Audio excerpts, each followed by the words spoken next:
Hi, everybody. It's Jen here. I wanted to jump on today and talk a little bit about why I left teaching. And I ran into a friend the other day that I haven't seen for, oh gosh, nearly 10 years, which makes me feel kind of old to even think about that. But a friend that knew me um, growing up when I lived in Tucson, a friend that knew me as a classroom teacher. And hi, Melinda. Um, and my friend asked me if I was on summer vacation. And it took me back and it kind of made me chuckle a little bit. I kind of was like, what do you mean summer vacation?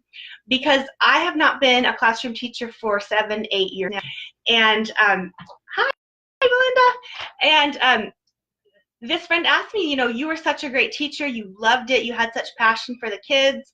It was like your amazing job and you were such a great teacher. Why on earth did you leave teaching? And so it took me a little bit down memory lane to really answer that question.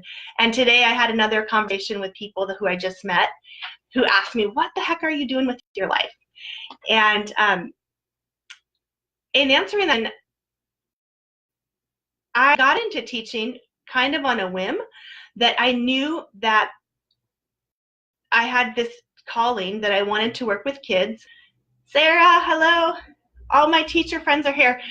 So a lot of people know me as a teacher, and we have so many different labels. I started out after college. I had a degree in communications and a degree in Spanish, and I started out on a path in technical recruiting. I kept getting laid off when the technology industry hit the fan and drew me to the classroom. I did not have any education background whatsoever, not a single class. My bachelor's degree, like I was saying, was in Spanish and communications. And I ended up in a classroom teaching first graders, and then keeping those first graders, and eventually getting teaching certification.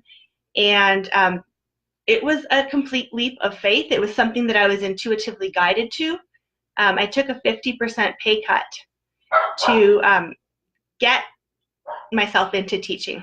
And there were so many things that I loved about teaching. I was there for over a decade, over 10 years in the classroom, and connecting with kids was something that was super important to me. Hi, Julie, Tara. Oh my gosh, all the teachers are online. And in the classroom, I loved connecting to kids. And yes, I taught content. I love language arts. I'm a huge literacy fan. But what I was most passionate about was making connections with students. Earlier in the game, it was 20-some students. As I finished my career in teaching, it was 30-some students. But I enjoyed the fact that I was able to spend a whole school year getting to know kids, and I always took the time to see their strengths, to find out what motivated each kid, and to guide them and to push them and to inspire them to do great things with themselves and to help them build that self-esteem. And these are things that I still do now as I'm a coach. And my strength was always in connecting with those students, that not the 25 of them that were doing great, but those 3, 4, 5 students that really needed help, that were really struggling, the ones that you know that you're the only one that's going to give them a hug or tell them something positive. And so that connection with kids was really what I loved. And as I moved through my teaching career, a lot of the love for teaching, it started diminishing and everything became test scores. And over time, I realized that there was something inside of me that I knew that there was something more, that I had gifts and talents that were being utilized to a certain extent in the classroom, but that I was supposed to be doing something more, something different, something bigger. And I will never regret my teaching time because it really prepared me to do the work that I'm doing now. But overall, I just had this calling where I knew that my soul was not happy. My health started suffering. For a long time, I had chronic insomnia, and I wasn't sleeping at all. I had lots of people telling me, you're not supposed to love your job, you're just supposed to tolerate it. And I just knew that there was something more than teaching. And so about 7, 8 years ago, I decided that I was going to venture out And I went into the nonprofit world because I knew I wanted to continue to help people. Teaching the test scores, yes, that was super frustrating to me. I don't know, like, you don't have to be a teacher necessarily. Can you relate to this? You have something in your job that you really like certain parts about it, but you know that there are other things that you don't love about it. And not that the job has to be 100% perfect, but you know that you can be doing more. And that's kind of how I felt. It was no longer in alignment with what my soul wanted me to be doing. And I was literally losing sleep over not being where I was supposed to be.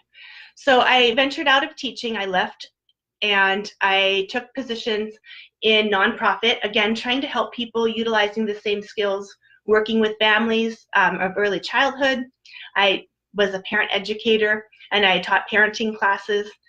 And I couldn't find that amazing job. Jeremiah, oh my gosh, I haven't seen you for ages. I'm happy to see you. One of my 1 in 10 kiddos. How fun. So all of these things that I have done have prepared me for the position that I wanted to be in. And so I'm here today just talking about when you have your intuition and you know that there's something more, follow it. Amber's here too. Oh gosh, this is so great. Can you relate to this if you're watching this in the replay? Have you ever been in a position and you just know, and it doesn't even have to always relate to your life purpose or your career. Maybe you're in a relationship that you know you want something more, you deserve something more. And I had for such a long time my family telling me, you're not supposed to totally love your job. It's supposed to be a paycheck, you get through with it. And in the teaching world, even, we count down the days till summer break. We count down the days. We have teachers counting down the years till their retirement. And I just knew for me personally that I didn't want to do that. And again, I love my time with my teaching friends, the bonds that I made, the time with the kids, but I didn't want to live my life counting down till my retirement. So I ventured out, and I believe like it was a brave move for me, but I still really didn't know what it was that I was going towards. I just knew what I was moving away from and that I wanted to keep helping people. And my path was long. It took me nearly 7 years to get to a place now where I'm life coaching and I'm working with people to help them get unstuck and to move blocks. And it's been great. And I'm really happy to have been there. So I miss you too, Jeremiah. Oh my gosh. Yeah, the kid energy. I do miss being around the youth because now I work mainly online. But I wanted to be able to make a difference with people, and the struggles that I've had, I believe can help me now as I am coaching other people, coaching families and coaching individuals.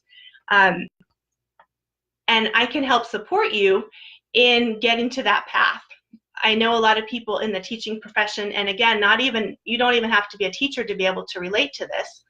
I know plenty of people that work in other positions that say, my paycheck is amazing, I have great benefits, but I have this inner calling, I want to help people, I want to do something different.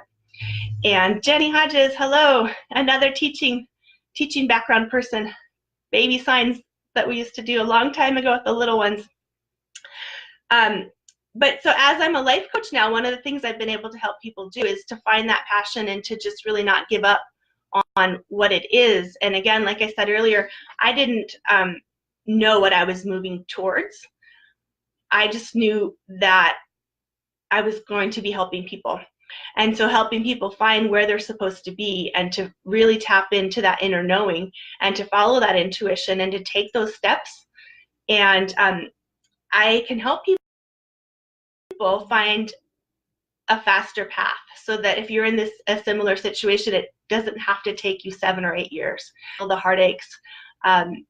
Listening to all the people that I listened to, there were times and moments when I wanted to give up. There were times even a few years ago when I went back and I interviewed for teaching jobs because I was uncertain as to where I was going.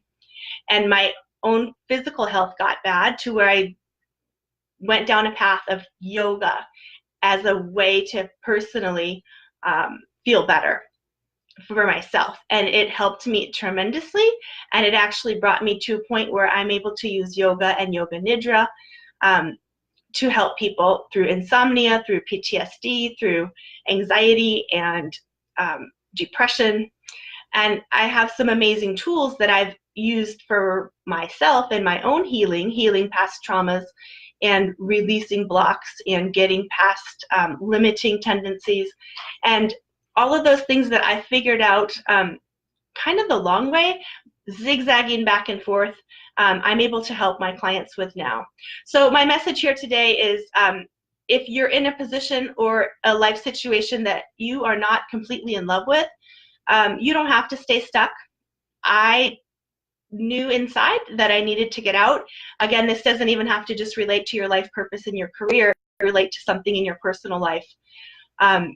Don't stay stuck. We are meant to thrive. We are meant to have a great life. We are meant to follow that purpose, and we're given these dreams inside of us and these hopes and desires for a reason. So don't give up on yours. If you are interested in having help, I'm here to support you as well. So feel free to reach out, leave a comment in the box below if you're watching this on the replay, as to as you know that there's something more for you and where do you want to be. So again, I'm going to just say, if there's something more, don't give up. And thanks for listening. We'll talk to you soon.